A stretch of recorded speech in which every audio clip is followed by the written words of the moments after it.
Christmas card that I sent out to my friends and family this Christmas season 2012, and I'm going to show you how I made it. I really enjoyed making this card, so I thought I would do a video. This card is mounted on cherry cobbler cardstock, and this one is mounted on old olive. Today's card we're going to be using Riding Hood red, and the other pieces of cardstock we'll be using are basic black and whisper white. And all the measurements will be posted on my blog at serenestamper.com for December 27th blog post. The stamp sets that we're using to make this card are the Beautiful Season and Lovely as a Tree. I'm going to grab my tree and my pretty bird, and we're also going to use the Thinking of You at Christmas. We're going to start with our Whisper White. We only need to use 2 ink pads for stamping this card.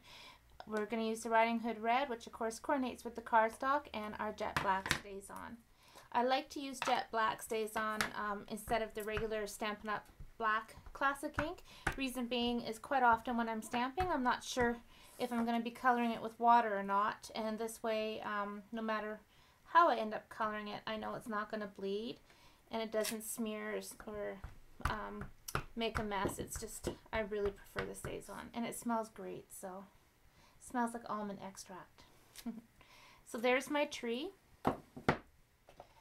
and next I'm going to take my bird, since I have my Stays On out, and I'm just going to ink up the whole image, but I'm not going to be stamping the whole image. It's only going to go onto this tiny piece of cardstock. So when I'm lining up my image, I know from stamping a lot of cards that I'm going to want to line up the top of this rubber probably about 1/2 inch in on my white, so it's lined up. This way I know that my bird is going to be center.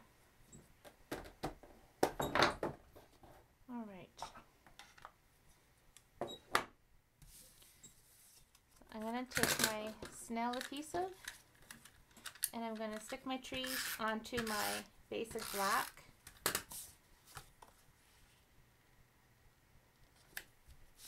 And I'm going to take this and put it onto my Riding Hood red cardstock.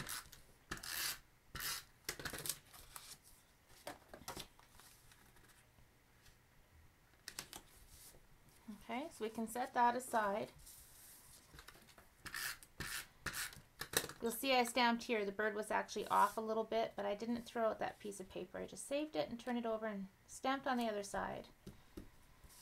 So there we have it. So now I want to color this. So I'm going to take some Sahara sand, and I'm going to take some old olive, and I'm going to grab some Baja Breeze. And the only other thing I'm going to need is an old olive marker. Alright, so this is how I colored it. I'm going to squeeze my ink pad so that I get ink onto the lid. And I'm going to take my aqua painter, and if you haven't used aqua painters, give them a try. They're really awesome because you just unscrew them and you fill it up with your water. And then when you take your lid off, you've got your brush, and you just squeeze it so you can control how little or how much water you want to use when you're watercoloring. And when you buy these, you will get 2 in a package. This is a bigger tip, and you'll get a smaller tipped aqua painter as well. And I like to use a piece of paper towel just to get the water going. There we go. And I go back and forth to make sure it's clean. And now I'm going to go into my Baja Breeze. And I just want to add some blue just to break up the white and have a bit of sky. If you find that you have too much water, you can just dab it onto your paper towel. And I'm not being completely perfect about trying to keep everything out of the lines. I'm just kind of washing it on.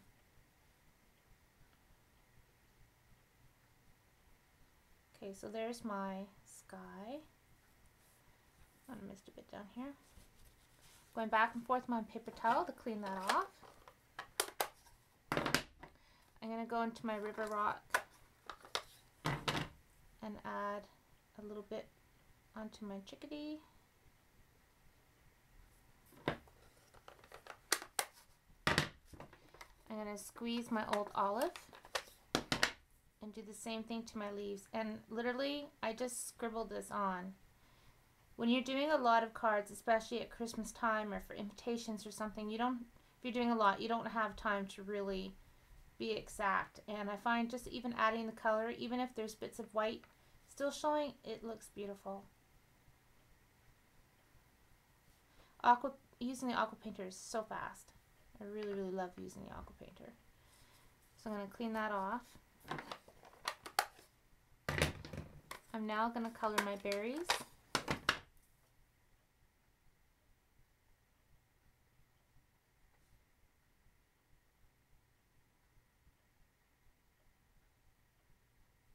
And if I want to add a bit more of the darker red, I would just dab it on and just let it dry like that.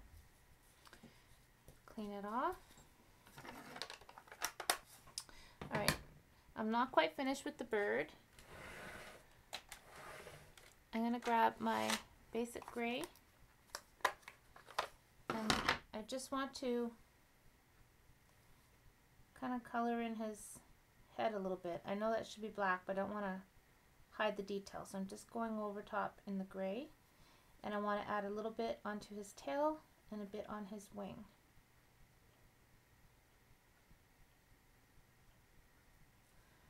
And I might do a little bit under here too.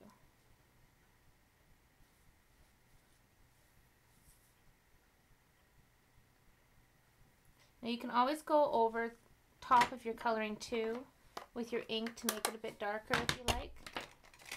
So if I grab my marker, I'm just going to kind of highlight a bit.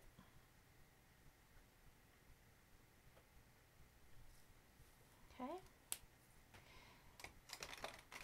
I'm also going to use my crumb cake, and I'm going to color in his feet and his beak.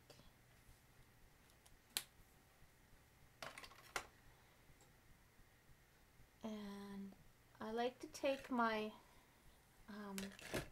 my basic black marker when I'm working with bird stamps and just kind of dollop on their eye just to make it really stand out.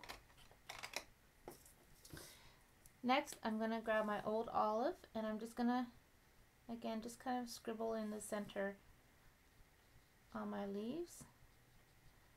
And all I'm really doing is I'm following the shading lines that are already on the leaf.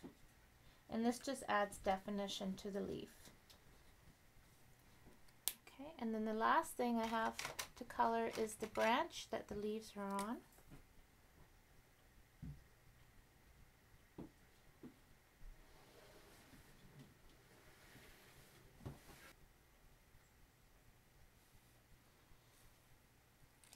Alright.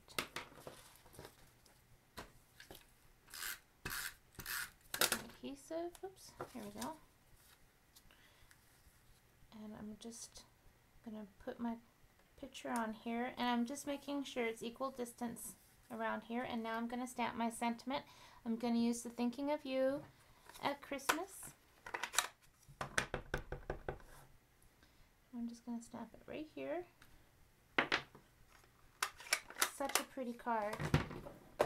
And I've already taken a piece of my computer paper, and I just cut it. My card is 5.5 by 4.25, so I cut the inside of my paper by 4 by 5.25. And the sentiment is in the same stamp set, just like that. And because I love glitter, I have to put glitter on here. So I take my 2-way glue pen, and I'm just going over the leaves and dabbing a little bit onto my berries.